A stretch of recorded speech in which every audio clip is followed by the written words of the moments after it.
Peace, family. This 19 Keys, and you tapped into Rolling Out. Peace.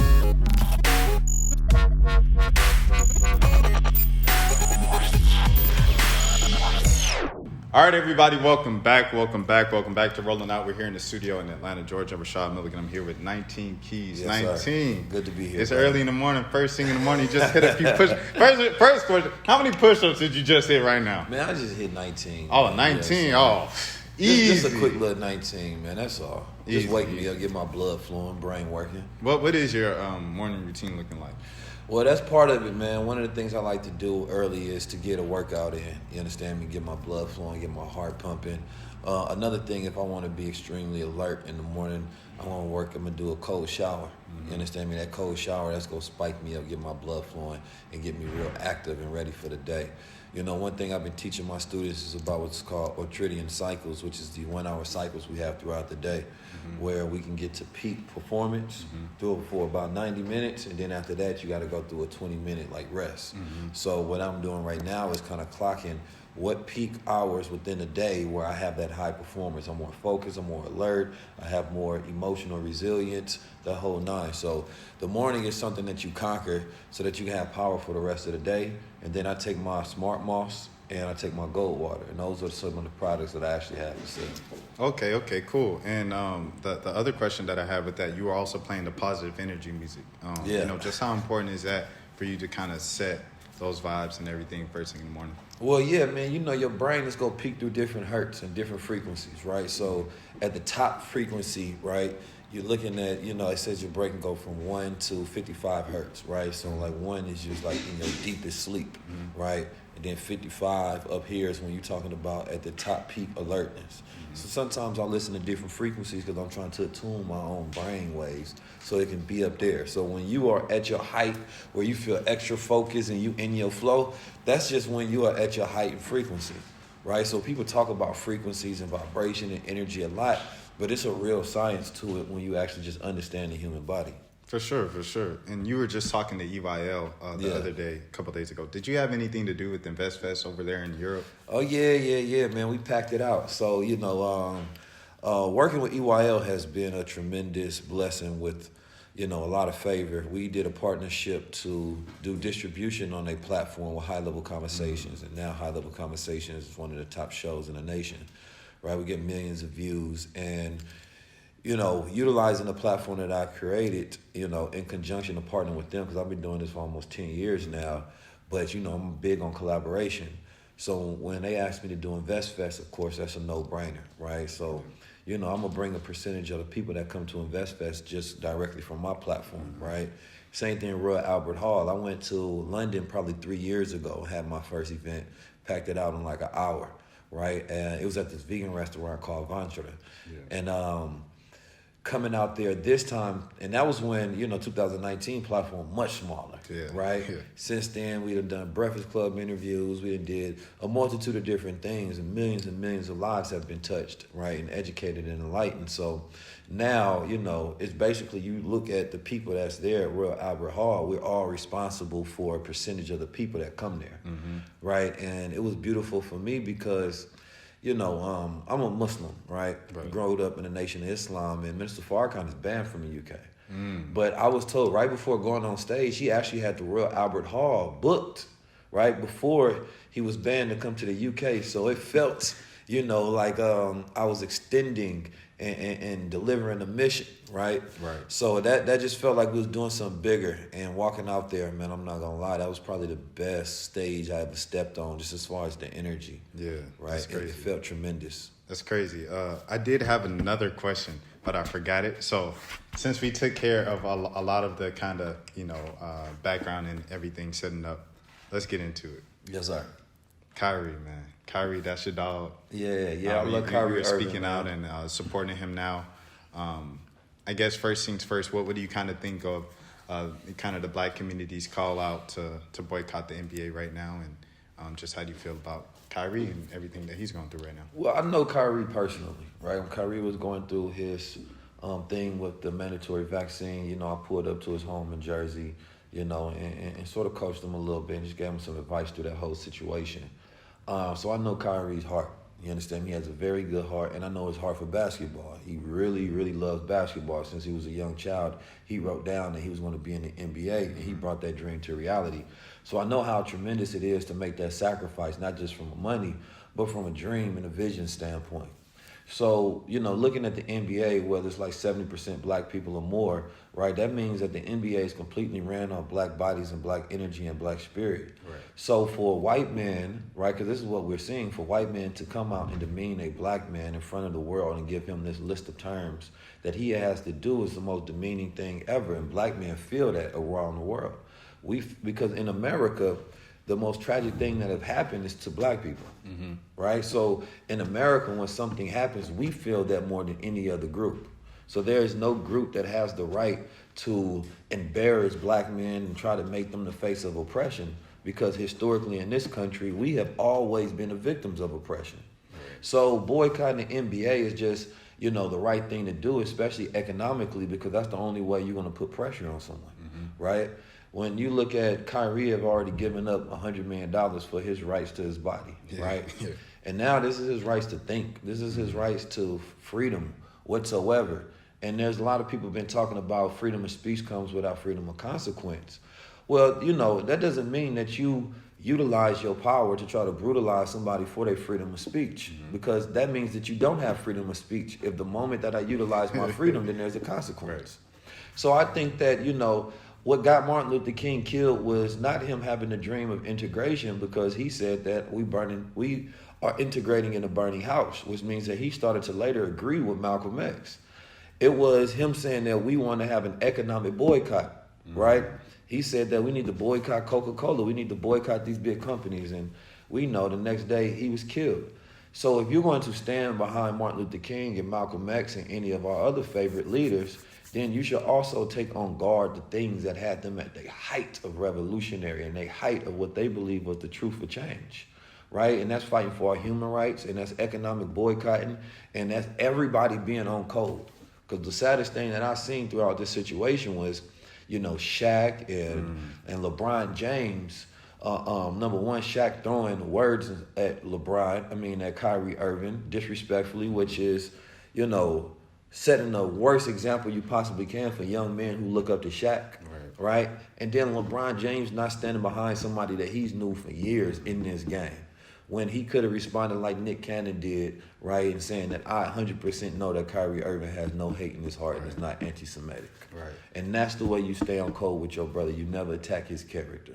Well, another thing I had a follow-up to that. When should the boycott end? If we should boycott, should the boycott end when Kyrie comes back? If they let him back in the league, should it never end? I think that we need to have a list of times for the NBA as well. Because otherwise these things can be repeated actions, right? I think that the face of NBA, right? We know that they are of a particular nationality and religion, so therefore those are the things that they're going to covet the most, right? So it's to say that, listen, these are mostly black players. They should have a level of freedom. We know that this has been happening since Bill Russell, right? When he spoke out and they went in his house and they took a shit on his bed because he was speaking out about not just dribbling, but having, our own rights and doing more than that. And they didn't like that. So they sprayed nigger on his window and broke in. And so this has been happening to athletes for a very long time. And so the people who own these leagues have to respect the player who make these leagues. Right? Because the problem is that our ownership is based on our involvement, but not control. Right? And so I think that the NBA needs to set terms to say that we're number one, we are not actively trying to control these players. They have freedom of speech, right? We understand that we are working with young black men who are coming into consciousness, right, who are knowing themselves, because you have to be sensitive to the fact that in America, a lot of these young black men come from broken homes, disenfranchised homes, don't know who they are. So as they're coming into money and they're coming into consciousness, they're going to say a lot of different things. And you can't try to quash that because you believe that it goes against your principles or your religion, because 80% of these players are black. So then makes the league black. So that means that you have to respect the things that young black men go through and grow through, because these are people that these other young men look up to as role models. So what happens when you see the buck-breaking process of Kyrie Irving being displayed? It puts fear into them young boys. So we can't have a fear mechanism controlling the NBA because that's used to control the rest of the culture. Right, for sure, for sure. And I remember the question that I had for you after the first question I asked you about Kyrie. It was, I'm a vegetarian, so a lot of times I eat a lot of meat substitutes. Yeah. But a lot of those meat substitutes are very altered. You recently just put out a thing about processed foods and altered foods and Yes, stuff sir. like that. So I guess what is the line between, even in a plant-based diet, to still make sure the food that you're consuming is safe? It's all about understanding what you're eating. Right now, they're going to this whole thing economically to where all of the companies are starting to use lesser quality ingredients, right? Because of inflation and because of where we are in the economy as a so-called recession.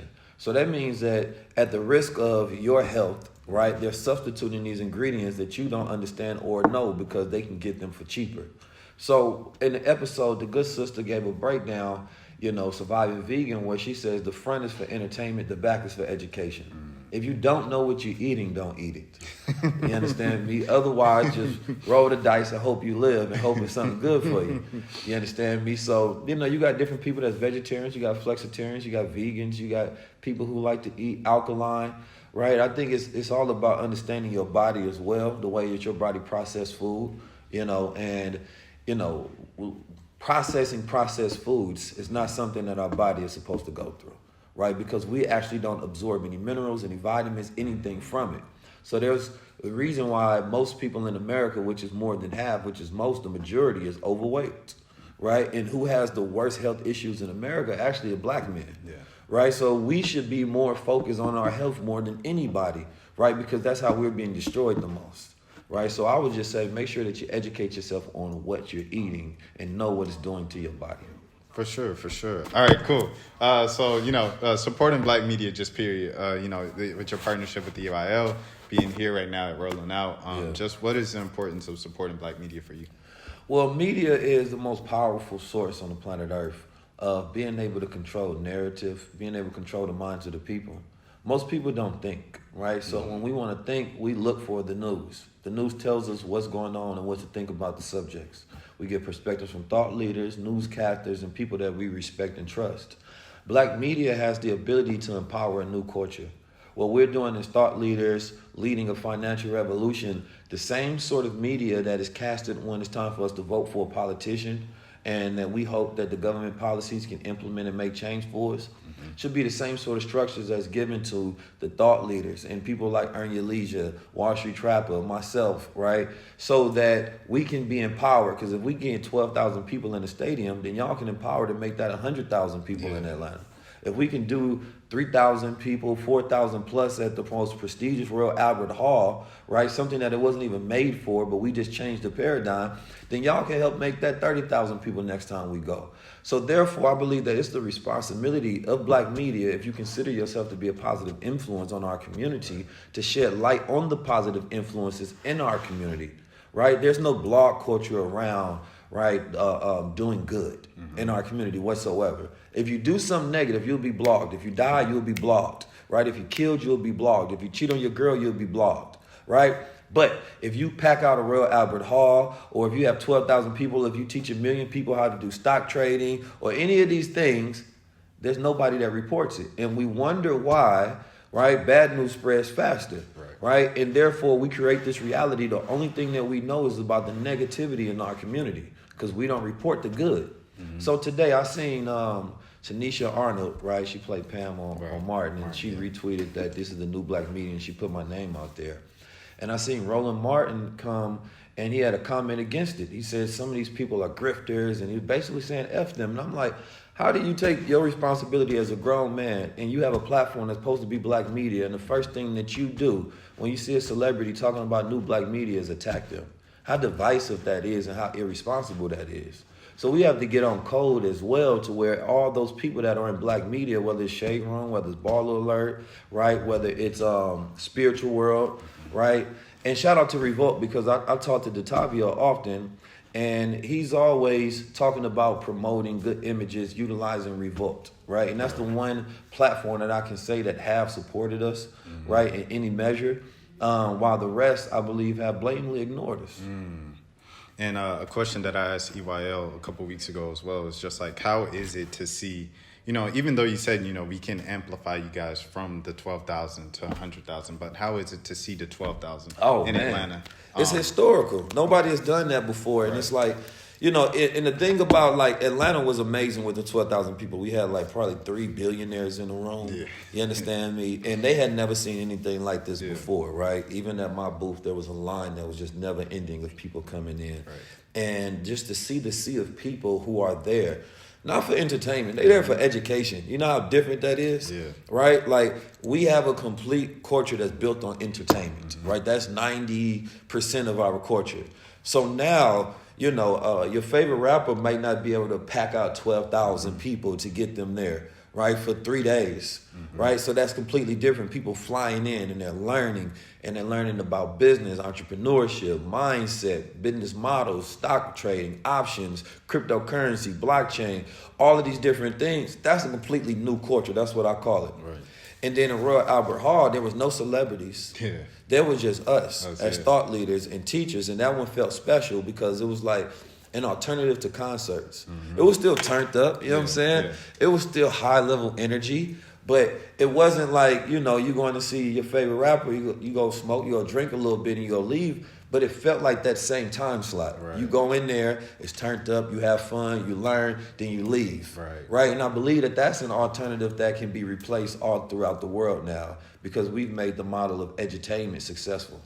Edutainment? Yeah, entertainment and education. Oh, that's fire. But I wanted to ask you, what is the thing that the Black community really needs to be focused on financially right now? Of course, crypto is huge and everything like that. Then the market kind of went a little wishy-washy. What should Black people be focused on? Right now, you should be focused on education. You can't do nothing without it, right? Like, even when you get into crypto, you get into stocks, you get into anything, you have to consistently be educating yourself to know how to manage and what to do. I like Web3 models right now because I think that it's going to allow a whole host of, like, we have a lot of music artists. And one thing I always tell artists, right, is don't focus on getting 1 million streams. The best thing that you can do, because the average artist don't make $100,000 a year. Wow. Right? They probably make somewhere around 30, 40. Google says 70,000. I don't believe that because the average rapper I know ain't making that kind of money, right? So I think that instead focus on getting 1,000 fans that can pay you $100 a year, right? If you ask, who's your favorite artist? Right now, probably still Donald Glover. Donald Glover. How much money have you paid Donald Glover over a lifetime? At least $1,000. $1,000 over a lifetime. Probably 500. See, he cut that down to 50% just that fast. Now, the average person, if you ask them, because that's actually very good, they probably paid the average person that without going to concerts and buying merchandise and just listening to an artist, maybe $5 to $10 over a lifetime. Wow. Right? Artists don't actually get paid directly from their fans much at all. Right? And this is why there's a music business industry, but the artists don't know how to turn their music into a business for themselves. So when you see independent artists like La Russell being able to go direct to fans and have that impact, he utilizing a new business model that has not been a tactic. Right? And these are things that have been there before, but they don't pick up media attention, so young people don't aspire to build a business around their music to leverage their intellectual property and their content. So therefore, I teach artists how to, instead create and tokenize your art and how to get you 100 fans or 1,000 fans. You got 1,000 fans that pay you $100 or 1,000 or 100 fans that pay you $1,000. Right. Put them in the Discord, put them in the community, right? Offer them, access only concerts or access only merchandise. So like, I don't want you to just say, I want to be an artist and I'll put all my creative input into the art, but none into the business and how I get creative about actually getting my fans. Yeah. So it's about those core fans. Same thing with content creators. Everybody's putting all their content and they're making content every single day on social media, but they don't know how to leverage it. You got to get paid indirectly from trying to leverage your content instead of learning how to get paid directly. So, my whole thing is right now is about understanding business models, right? And how to create business models to where you can directly monetize off your intellectual property. Okay, and how can you do that? Well, it depends on what your business is, right?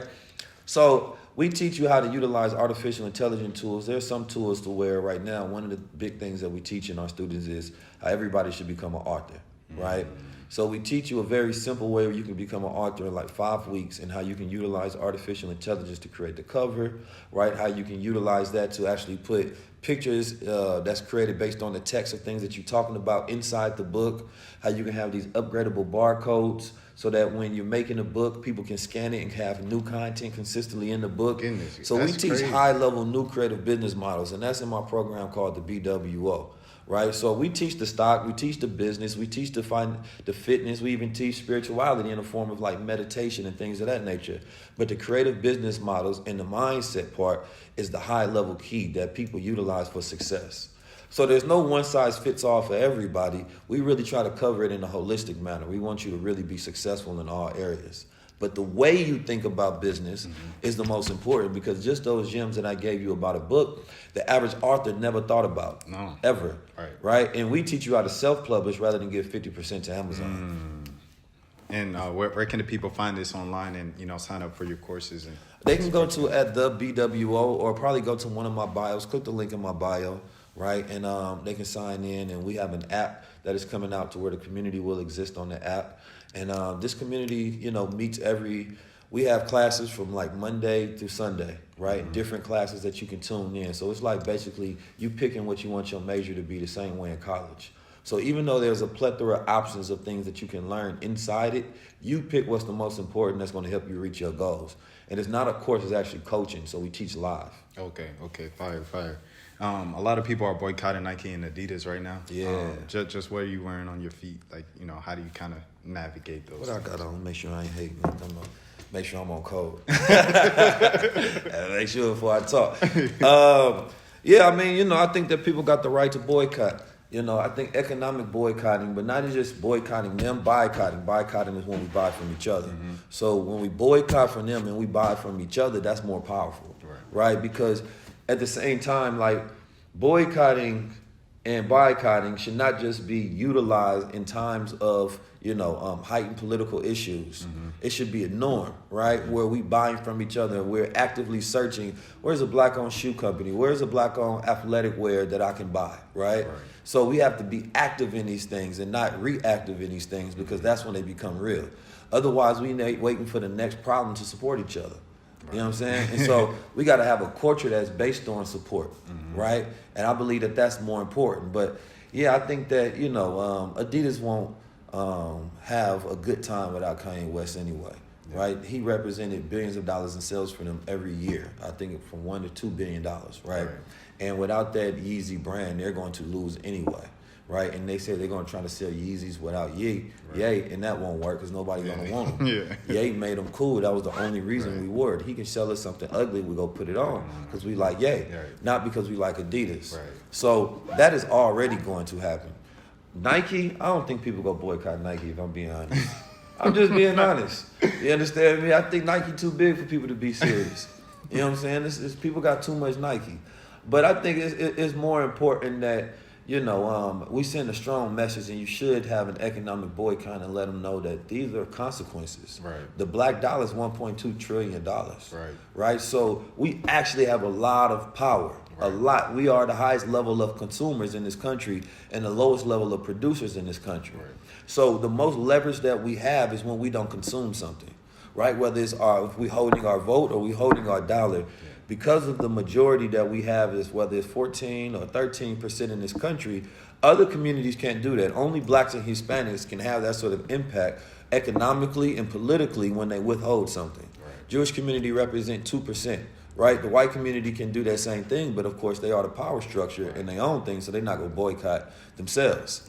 So only blacks and Mexicans have the ability to actually leverage their political and economic power to make change. Right, and wrapping up now, international businessman John Hope Bryant, I was talking to him over the weekend about the situation, and he said, you know, with the Jewish community only representing 2% of the American population, but 25% of the wealth, he said, what we need to do as a black community is find a way to meet with them and see how they did it.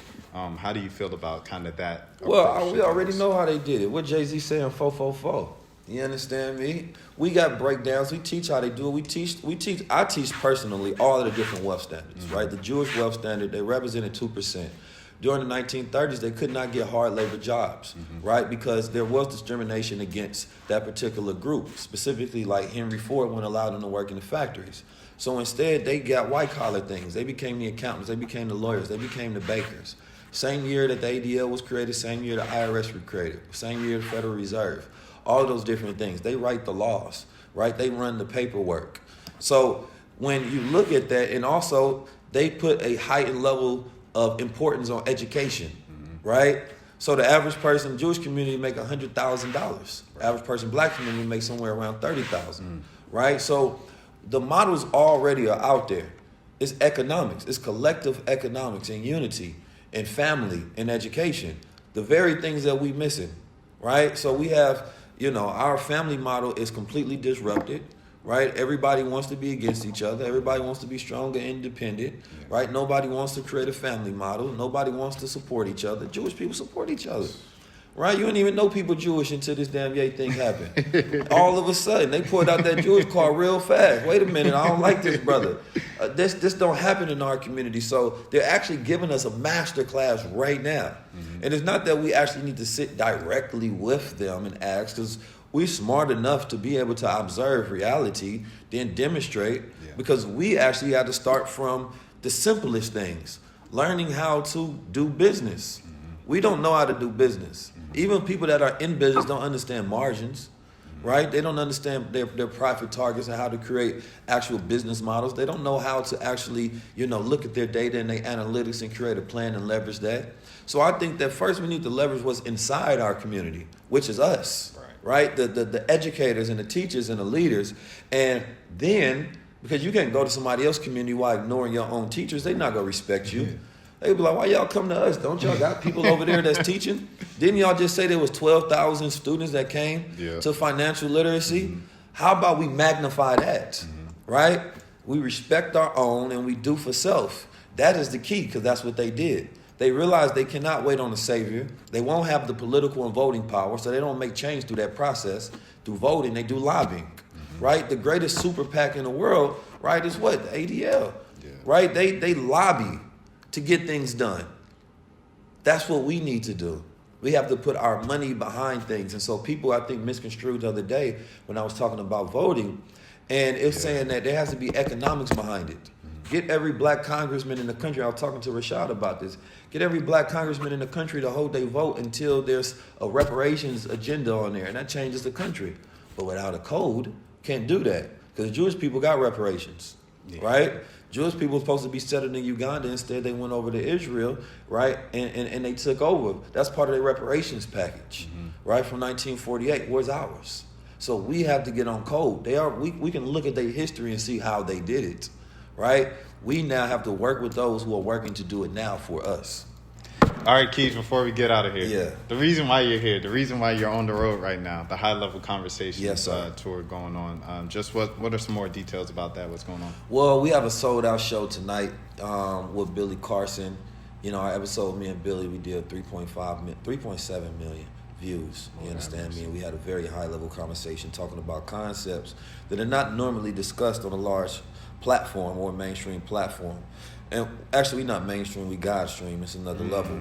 But, you know what I'm talking about? That just means it comes from the highest height to the atmospheres. You know what I'm talking about? So anyway, the people in Atlanta, they understand this and they know this and they packed out the show. There's people asking for tickets now, but they're going to have to wait till the next one. Right? So we have a tour that we are going on and we got lined up and we have some special things happening. But I look forward to Atlanta coming out. I look forward to seeing all the beautiful faces, people dressed up, you understand me, immaculate, just ready to take and absorb information and knowledge, especially during this time, right? We need people that can be thought leaders, that can give us guidance during this time, to give us new information. There's so many people at different levels of their journey. And I believe that high-level conversations represent, regardless of what level of your journey, you can come in there and you can get extreme value. You understand me? And I think that that's the most powerful thing. So as we're on this high-level conversation tour, I look forward to seeing many different people, because each stop and each time we do a show will be completely different. So that's the difference between, like, you get an artist, you get a rapper, a comedian that does a show. It's the same stick. It's the same thing. With us, every time it's something different. Conversation. So regardless how many times you go, you're getting new information, you're getting valuable knowledge, and you're getting a beautiful experience, right? So we're gonna have a few surprise elements to the show. Make sure you pop out. You know what I'm talking for about? sure, for Yeah, sure. yeah. Make sure you in the building. Make sure you know if you want to impress your woman, take her to high level conversations. I'm just trying to tell you, she gonna think you high level too. Oh, go ahead. No, that's the spiel. You know what I'm talking about? Listen, man. Everybody in Atlanta want to get it together. If the lady says she going to high level conversations, she might be one of the ones. Hey, come on now. You understand me? You see him with the pictures of high level conversations. He one of the ones, lady. He getting himself together. So if there's a small pool of the highest level of people in Atlanta that you should be looking for your dating pool, it's that high level society crowd. Speak on That's it. all I wanted to say. Where can people, not for this one in Atlanta, because like you said, it's already gone, but where can people for the rest of the Yeah, tour? just follow me at 19_keys. And also watch High Level Conversations. We'll make sure that we put promo and ads in High Level Conversations to make sure that they're there. Yeah, and just beyond that, watch High Level Conversations. It will change the entire dynamic of your family, your mind, your spirit, and your economy. For sure. Keys, we appreciate the time so much. Rashad Milligan rolling out here in the studio in Atlanta, Georgia. High Level Conversations right now. You go support, go sign up for a course, live courses online, everything like that. Make sure you get the knowledge so we can build a better community for ourselves. Until next time, take care of yourself.